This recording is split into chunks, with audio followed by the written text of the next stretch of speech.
Rate nyo po yung mga hininga ng mga kapatid nyo. Ay, gustong gusto ko yan. Sino ba naman ako para tumanggi? So, i-rate na natin. Simulan natin sa bunso hanggang sa panganay, 1 to 10. Yung 10, yung pinakamabango ang hininga sa amin at mukhang walang makakakuha nun. At yung 1 naman, yun ang pinakamabawang hininga sa aming magkakapatid. So, let's simulan natin kay Elaine Yay. So, ito si Elaine Yay. Kung makikita nyo, not same.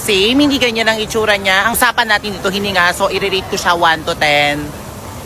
2. Ayan, may natira pa naman akong konting awa kaya tinuko. Buti nga hindi ko winan eh. Kasi as in, hindi nyo talaga kayang tiisin. Ako nagsasabi sa inyo, sa mga kaklase dyan na Elaine, kayo po ang magpapatunay 1 to 10, 2 lang po talaga. Ewan ko, baka nga yung mga kaibigan niya, 1 pa. Ito si Adrian, ang doktor niya po ay si Doktora Remini.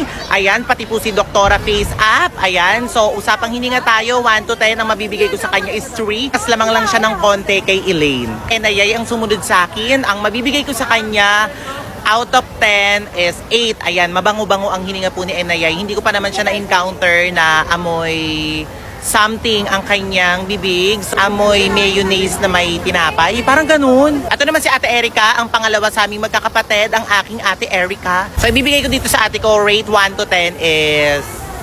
Kung may 0 nga, isi-0 ko kasi yung baho talaga amoy tuyo. Sa atin talaga magkakapatid, ikaw ang pinaka-powerful, ikaw may pinakamakapangyarihan, ikaw ang may hawak ng brilyante ng hininga. Charis. Ito naman si Ate Aya, mabibigay ko sa kanya 9. Hindi naman siguro siya perfecto, so 9 talaga. Siya ang may pinakamabangong hininga sa amin. At the same time, siya ang may pinakamalinis na hygiene sa amin. So ayun, kung tatanungin niyo ako bakit wala ako, syempre magbibigay din ako ng rate para sa sarili ko. Ako kasi doon ka nga ate, alam ko, ano ba yan? Ba't ba sige na singit si ate? So ngayon ako kasi ate naman eh. Ako kasi alam ko kung mabaho yung hininga ko or hindi. So ako, ang hininga ko, 1 to 10 is 2. Tay kami ni Elaine. Totoo, tay talaga kami ni Elaine. Parehas kami ng hininga. Ang baho talaga. Alam nyo, pag tumabi kayo sa akin, maaamoy nyo talaga. Lalo na yung ipin ko dati, yung crown pa lang, yung affordable na crown or veneers pa lang, yung ipin ko talaga, promise ko makakatabi nyo kung hininga ko nanununtok. Yung hininga ko, promise, parang masasabi mo na grabe, parang 1 taon tong hindi nag-toothbrush. Pero totoo, walang halong eme. Yung hininga ko po talaga, i-rate ng 1 to 10. 2 po talaga. Baka nga 1 pa eh. Alam yan ng mga nakakasama ko, pati ng jowa ko, pinagtitiisan niya lang talaga ako. Pero sabi sa akin ng jowa ko, ano daw, ang nagustuhan niya daw talaga sa akin is yung hininga ko. Hindi ko alam kung true yun. So yun lang, nirate ko man yung mga kapatid ko sa mga basher dyan, sa mga nagko-comment. Kasi last time, nirate ko din yung mga kapatid ko, yung mga pagmamahal ko sa kanya. Grabe naman yung mga comment nyo. Halos murahin nyo na ako. Okay, kahit na ganito ako, mahal na mahal ko yung mga kapatid ko. Binabardugol ko lang talaga sila kasi yun yung sign of love ko. Diba? Si ate naman eh. Yun si ate. Yun si ate. Chari. Okay. Sa totoo lang, namimiss ko na si Saidi kaso kailangan ko nang itigil. Bakit natigil ang Silene? Bakit nawala yung Silene? Bakit yung barko ng Silene lumubog? Since kayo yung kauna-unahan, di bang love team? Bakit nawala ang Silene? Kasi sa ngayon, di ba, hindi ko naman siya pinapansin. Alam niyo naman na hindi ko siya pinapansin sa ngayon. Kasi na-realize ko sa sarili ko na, ay, may Eladox pala to. Kasi ayoko nagmumukhang kabit ako. Na-realize ko na, ay, nagmumukha akong kabit, ganyan-ganyan. Di parang kabit, wala naman kayo. I mean, soon. Ganun nga, pero kasi, hindi niya agad sinabi sa akin, oo, naging pangit yung tingin sa akin. Kasi hindi naman ako ganung tao eh. Diba, sa akin binuhot lahat ng galit. Tapos alam ko na naman sarili ko na wala naman akong ginagawang masama sa kanya. Tapos mali ko lang din doon. Gumante. Sa totoo lang, namimiss ko na si Saidi kaso kailangan ko nang itigil. Bakit? Ganun. Di naman agad-agad na, kasi ang dami ko nakikita sa TikTok, nagko-comment sila na kaya ako daw ginupitan yung buhok kasi naka-move on na ako. Hindi sa ganun yun, hindi porket ginupitan yung buhok, naka-move on na. Namimiss ko rin naman siya. Oh. Wala kasi ang dami namin binulong memories ganun.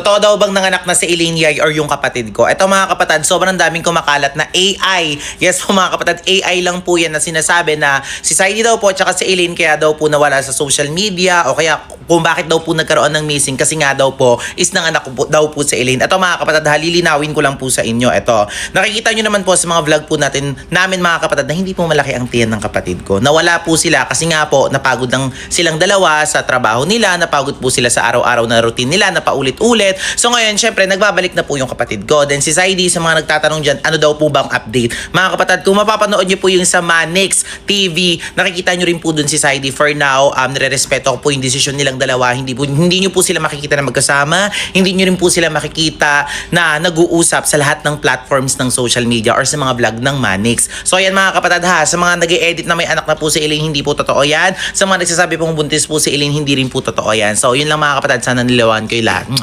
May nagbabalik na naman sa vlog. Ayan, walang iba kundi si Elaine Yay ng Familiay. Naku mga kapatid, alam ko, na-miss nyo siya kahit sa konting panahon lang na yun mga kapatid. Syempre, araw-araw kami nagbablog, alam nyo yan. So syempre, hindi na tayo sanay na hindi natin siya kasama. Alam nyo mga kapatid, sa ilang araw or isang linggo mahigit na hindi siya nakapag-vlog mga kapatid, marami siyang realization na sinabi niya sa amin na, kasi diba dapat talaga magkukwit na talaga siya sa pagbablog. Diba hindi niya na talaga kinaya yung mental health niya pagdating sa pagbablog, pero na-realize niya na pinanganak siya para dito. Ibig sabihin para sa kanya yung industry na to mga kapatid. So excited ako sa mga susunod na kabanata dahil na-miss din namin siya sa vlog namin mga kapatid. Kaya abang-abang mga kapatid. Kaya i-follow nyo pa rin po siya sa mga all accounts niya mga kapatid. So na-miss ko rin talaga yung kapatid ko. So kung sa mga hindi pa nakakapanood ng vlog na to mga kapatid, panoorin nyo lang sa account po yan ni Ate Ayayay ng Familiay. So yun lang. Nakakamiss po si Elaine. Ako mga kapatid, eto kumapit kayo. Update kay Elaine Yay or sa kapatid ko. Mga kapatid, nakikita nyo ba to? Short hair na siya dahil nagbabalik lang naman siya sa vlog. Naku mga kapatid, exciting to. Sobrang nakaka-excite talaga yung mga pangyayari. Panoorin nyo po yung mga vlog na ginagawa namin at yung mga vlog na gagawin pa namin. Ayan o, tignan nyo si Elaine. Grabe, nagbabalik na siya kasi sinabi niya sa amin na hindi niya talaga kayang tiisin na inaapi kami ni Yani Jutes. At the same time mga kapatid, kaya siya lumabas, na-realize niya daw after isang linggong mahigit na pagkakawala niya sa vlog, sinabi niya sa amin na she was born sa ganitong industry. O, diba? So yan mga kapatid, so nagbabalik na siya. So abangan nyo ulit yung mga update kay Elaine. Abangan nyo kung ano mang meron. Abangan nyo yung mga susunod na kabanata sa mga gagawin namin ng Pamilyay at syempre sa mga gagawin din na Elaine. So abang-abang lang mga kapatid. So excited na ako. So yun lang. Yuki! Ano Sabi naman? nila, ano daw edited lang daw yung paggaya mo daw dun sa mga huni ng ibon. Mga hayop. Hindi daw ako marunong gumaya ng boses ng hayop. Hindi daw. Mama, hindi daw ako marunong. Sino nagsabi naman yan hindi marunong manggaya yung anak ko? O, Abay, diba? hindi totoo yun ano? Si Mama ginaya mga bibe, mga palaka, mga ibon. Ako kayang-kaya ko rin gumaya. Sige ano ba nga. gusto mo? O, para patunayan Sige ko nga, sa'yo na sige hindi nga. edited. Baka. Basic, Ay, Mama. Bakit ano? daw napaka-basic? O, ito, pakinggan mo ha. Sino nag-comment niyan? Pakinggan mo to. O, sige Ready na nga. kayo? Sige O, nga. Tingnan nyo ha. Oh. Alam! Galing! Gusto mo isa pa? Gusto mo isa pa? Isa pa? Isa pa? Tingnan nyo ha. Ang galing! Di ba ang galing? Kasi marunong eh. Hindi nyo kasi kaya yun eh. Basic na basic lang yan. Ano ka? Totoo yun no? Sa totoo lang, hindi ako makapagpigil. Ito yung unang beses na magsasalita ako tungkol sa mga pinaparatang nyo about sa kapatid ko na meron siyang S-video. Alam nyo, sa totoo lang, hindi ko alam kung anong ginawa sa inyo ng kapatid ko para ganto-gantuhin nyo. Sa totoo lang, itong kapatid ko na to sa Elaine Yay, hindi talaga lumalaban to kahit anong gawin sa kanya. Kahit buli-bulihin nyo na, hindi po siya lumalaban. At yan ang lagi kong sinasabi sa kapatid ko na matuto kang lumaban pagdating sa mga ganyan. Dahil yung mga bully na yan, lalo mga abuso yan pag nakita nilang hindi ka lumalaban. Danas na danas ko na yan, may mga ganyan na ring senaryo sa amin nung high school ako, abangan sa labas, ibubuli yung ganito, pagtitripan yung ganito. Naku, wag na wag yung gagawin sa kapatid ko yan. Alam kong ginawa nyo na ilang beses na. Alam nyo, tuwing uuwi ito sa bahay, laging funny-funny lang to eh. 'Di ba? Nagkaroon na rin kami dati ng mga isyong ganyan kasi dati, naikwento na rin to ng ate ko, umuwi na rin siya dati sa bahay, merong bubblegum sa ulo. Merong bubblegum sa palda. Tinatanong siya, anong nangyari? Sasabihin niya, nadikit lang.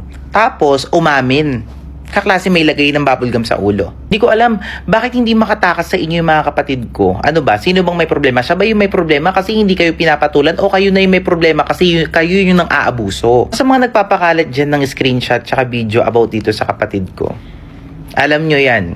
Sigurado ba kayo na sa Elaine yun, yung kinakalat nyo na sinasabi nyo merong kumakalat na S? Siguraduhin nyo lang na sa Elaine yun ha. Patunayan nyo lang na siya talaga yun. Well, hindi ko siya literally kilala na kung ano talaga yung ugali niya outside. Pero hanggat maaari, inaano namin yung mga kapatid namin na mag-open palagi sa amin. Ngayon, yung pinaparatang nyo palagi sa kapatid ko, ngayon lang nakita ko kumakalat. Ang dami nyo kino-comment dyan. Pinifiltered ko na nga lang eh. Kasi nagpapakalat kayo ng fake news. Yung sinasabi nyo na merong S-video si Elaine, hindi ko alam kung ano magiging reaction ko eh. Kumakalat siya ngayon eh. Ha? Sa totoo lang, ako may depression ako Sobra ako, grabe ako mag-isip, overthink ng negative talaga. Sana naman, pati yung kapatid ko, wag naman. Ako dahil sa social media, dahil sa malupit na social media na yan, kaya ako nagkaroon ng depression. Lalong lumala, dahil sa social media na yan. 'Di ba? Tapos ngayon yung kapatid ko naman, ayoko nakikita na yung kapatid ko na ito. Actually, itong picture na to is dati pa to. Pinakita ko lang sa inyo na siya sa Elaine Yard. Huwag niyo yung kapatid ko. Huwag niyong paratangan ng mga video-video may kumakalat na ganito. Paano kayo nakakasigurado na siya yun? Sinasabi pa ng iba dyan, dati daw yun. Nung hindi pa kami nagbablog. Ha? Siguraduhin nyo paiimbestigahan din namin yan. At sa nagpapakalat ng screenshot dyan, nagpapakalat ng screenshot ng video, kuno, nasa Elaine daw yun, na siya daw yung nasa S video na yun. Magkakaalaman po tayo. Hindi po namin kayo uurungan. Ipapaimbestiga po namin yan. Huwag naman yung kapatid ko.